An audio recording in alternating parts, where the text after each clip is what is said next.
최근 한일 관계는 나빠도 한국을 좋아하는 일본 여성이 늘었다는 칼럼이 일본 언론에 올라왔습니다. 칼럼의 내용을 살펴보겠습니다.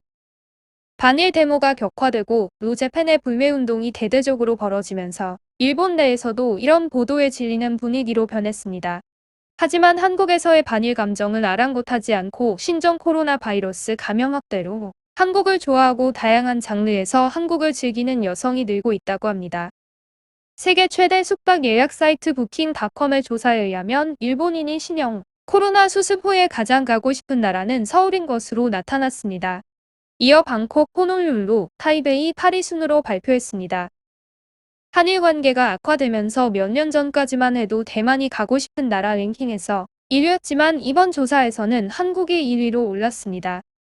먼저 BTS를 중심으로 한 K-팝, 변함없는 인기를 이어가고 있습니다.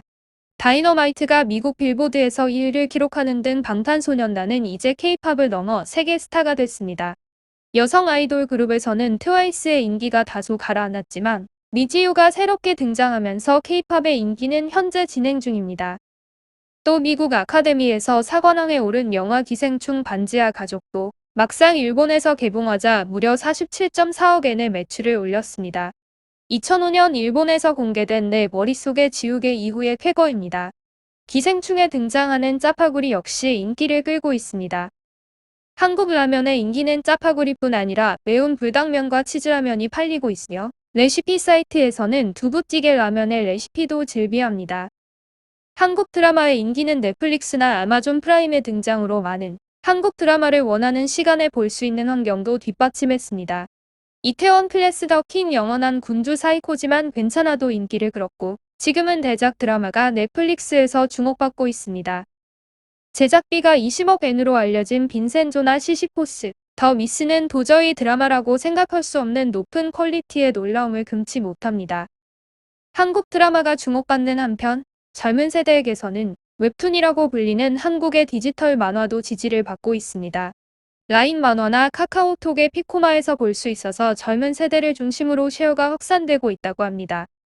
넷플릭스 순위 상위권이었던 이태원 클래스를 비롯해 회당 제작비가 30억 원이나 되는 스위트 홈도 웹툰 원작입니다. 인기 만화가 드라마와 영화화되는 것은 당연하고 나아가 미생처럼 일본에서 리메이크되는 경우도 있습니다. 한국 웹툰의 급성장을 느낄 수 있습니다. 또한 외출 자제를 해야 했던 코로나 사태에서 한국의 인테리어도 주목받았습니다. SNS에는 수많은 한국 인테리어가 올라오면서 자연스럽고 심플한 인테리어가 일본 여성들을 사로잡았습니다. 코로나 사태의 일본에서는 한국을 키워드로 한 것들이 유행하고 침투했습니다. 다양한 장르에서 한국의 문화를 즐기는 일본 여성들이 늘어났다는 칼럼의 내용을 살펴보았습니다. 하지만 이에 대해 질투하는 일본 남성들의 반응이 있었습니다. 일본 반응 살펴보겠습니다. 한국을 싫어하게 된 사람도 많다고 생각한다. 왠지 선동적으로 보인다. 좋다는 사람들은 모실 그 자체. 몽유병 환자 상태. 어두웠던 역사를 몰라도 너무 모른다. 머리들 정말 나쁘네. 일본인으로서 정말 한탄스럽고 부끄럽다. 늘 생각하는 거지만 내 주변엔 한류를 권고하는 사람 하나 없고 한국 드라마 보는 사람도 없고 북은 슈퍼에 온 푸드트럭에서 치즈 호떡 먹어봤더니 됐다 맛도 없었고 칼럼처럼 권고하고 좋아하는 사람이 늘고 있다는 실감은 전혀. 한국 드라마 보는 사람은 그럭저럭 있지만 한국에 가고 싶다는 사람들 어딘가 좀 모자리가 아닐까 싶다. 저렇게도 일본을 혐오하는데도 어떻게 안전하다고 생각하는지들 참. 가면 머리채를 잡아당겨 폭행당하거나 택시나 음식점에서 바가지 쓸 뿐이다. 가는 것은 좋지만 일본 국민이나 정부에 누를 끼치지 않았으면 좋겠다. 바가지 쓸 뿐만이 아니라 이상한 게 들어있고 게다가 이상한 게 나오는 수돗물로 만드는 음식이라 생각만 해도 무섭다. 반일 교육에 열심이고 일제 불매운동 같은 걸 하고 있는 나라에 우락에 열을 올리다니 100번 죽었다 깨도 이해가 안 된다. 아니 설령 이해가 된다 하더라도 감정적으로는 아무리 해도 수용이 안 된다. 같은 일본인이란 게 이해가 안 되네. 저런 젊은 여자들도 선거 같은데 참여할까? 가고 싶다면 가면 된다. 고는 생각하지만 갔으면 돌아오지 말라. 고 하고 싶다. 솔직히 코로나 후에는 대만에 가고 싶다. 오드리 탄이나 대만 파인애플을 자주 보게 돼서 친근감이 끌어오르네. 문제는 친구들 중에 대만에 달고 매운 대만 요리를 잘 못 먹는 사람이 많다는 거. 부분적인 정보로 자신의 소망을 적는 기사네요.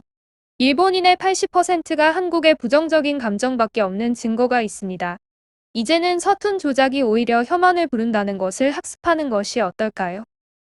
언론사를 포함하여 한국 자본이 너무 많이 들어온 것은 아닌지, 해외에서는 저작물을 취급하는 업계의 해외 자본 유입 비율을 제한하고 있는 나라도 있는 것 같다.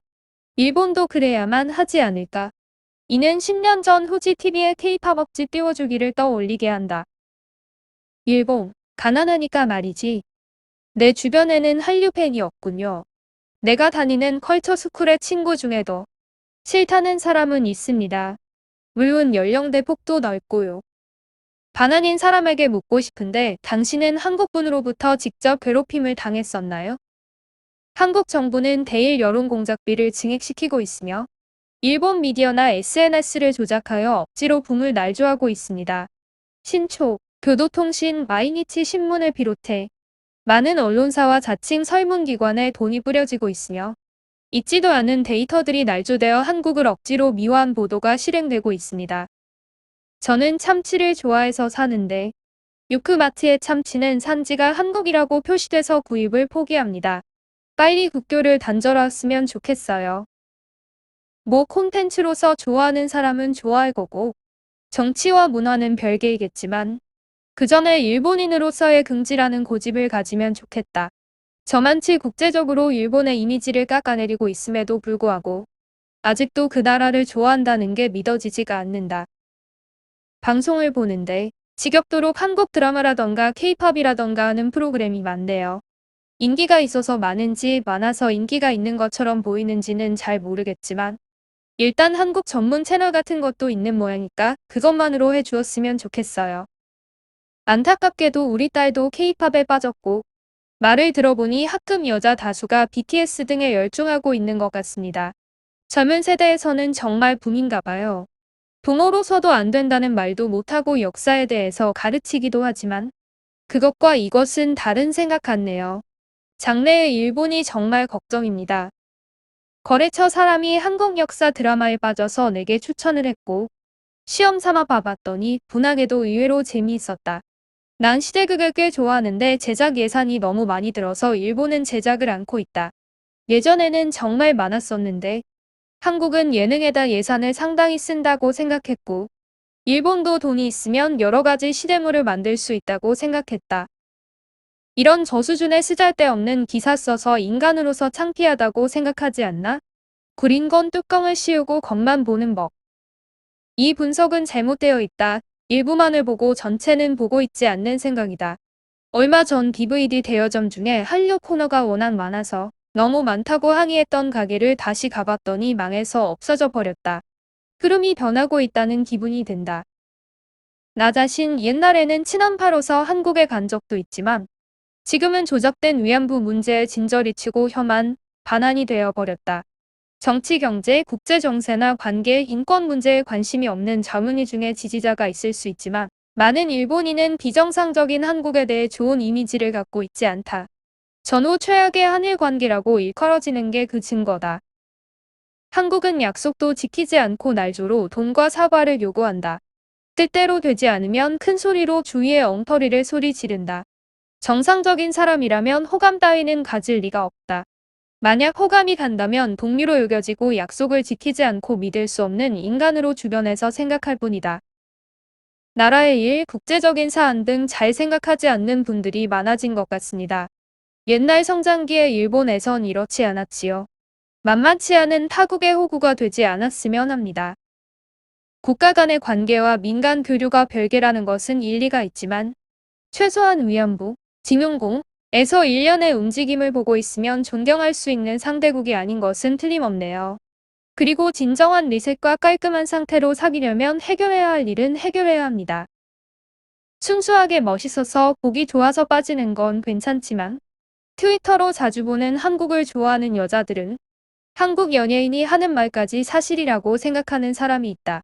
만약 BTS가 역사를 말하면서 한국이 옳다, 일본은 틀렸다고 발언했다면 자신의 눈과 귀로 역사나 정치를 조사해주기 바란다. 그중에는 말한다면 독도는 필요 없어. 라는 맹목적 여성도 있고 말이지. 일본 여성은 대체로 빠지면 눈에 콩깍지가 씌는 것 같다. 한국 칼럼니스트가 자기 형편의 편한 부분만 잘라내어 정리한 기사라는 인상. 본인이 한국이라고 집착하는 건 알겠습니다. 한국 전문가라면 좋은 부분만 모아서 꽤 맞추지만 말고 이 나라를 상대하는 방법이나 외교 문제에 대해 좀 더 현실을 바라봐야 하지 않을까. 젊은 세대가 반감이 약하다고는 생각하지만 그것은 저쪽도 마찬가지다. 전체적으로 보면 부정적 감정은 역대 최악이라고 생각한다. 서로 울분이 쌓이고 쌓였다. 젊은 사람이나 귀가 얇은 사람은 기사나 갑작스런 유행에 의문을 품지 않을지도 모르지만 한 걸음 뒤로 물러서서 보면 스텔스 마케팅이나 선전, 의식 컨트롤을 의도로 한 기사나 프로그램이 눈에 띈다. 휘둘려서 뭐가 잘못된 건데라고 생각하는 사람도 있겠지만 그걸로 누가 이득을 볼지 생각하면 속이 메스꺼워진다. 아무 생각 없이 휘둘리는 사람 자체도 기분 나쁘게 보인다. 글쎄요. 3년 전쯤에 서울에 갔었는데 경복궁이나 명동에는 일본인이 드물었어요. 거리에는 독도는 우리 땅이란 대형 현수막이 걸렸고 서울 인천 공항 왕복 전철에서는 정중하게 영어판으로 독도가 한국 영토인 홍보 영상을 끝없이 보여주었습니다. 이런 일을 당하고도 기꺼이 한국에 가는 일본인 관광객은 태어나서 한 번도 신문을 본 적이 없는 층이라고 생각합니다. 물론 그들은 관광객이지만 현재 일본인 중에 널리 확산된 한국 혐오를 가볍게 보지 말았으면 합니다. 위안부나 강제징용의 배상금은 한국을 좋아하는 일본인에게서만 받을 수 있다면 아이고 제발 그렇게 하시든가 싶은 마음이다. 위안부 기금 15엔도 우리의 혈세였다. 이 기금은 한국에 의해 일방적으로 해산되었고 작년에 새로 재배상 청구를 받았다. 이상 자신들의 잘못은 인정하지 않고 부들부들대는 일본인들의 모습을 볼 수 있었습니다. 한국 문화가 일본 여성뿐 아니라 세계적으로 더욱 사랑받았으면 좋겠습니다.